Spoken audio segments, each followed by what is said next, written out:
अगर आपने अभी तक हमारा चैनल सब्सक्राइब नहीं किया तो अभी सब्सक्राइब करें और बेल आइकॉन को क्लिक करके हमारी लेटेस्ट वीडियोस के बारे में अपडेट। अस्सलाम वालेकुम। हमारे चैनल में खुश आमदीद। फरीहा और राहिल का रिश्ता तय हो जाता है, मगर सिकंदर और चांद की मंगनी टूट जाती है।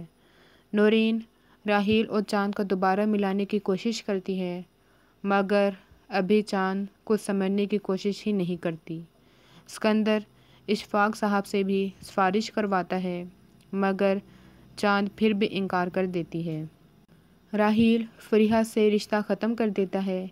इशफाक फरीहा को समझाता है, राहिल तुम्हारी किस्मत में नहीं है, उसके लिए रोना धोना बंद कर दो।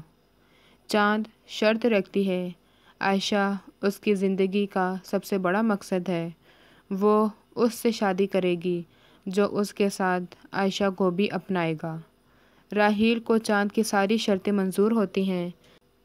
लगता है नूरीन की सारी कोशिशें पूरी हो गई हैं और राहिल और चांद के मिलने के इम्कान रोशन हो जाते हैं। हमारी वीडियो को लाइक करें, शेयर करें और सब्सक्राइब भी।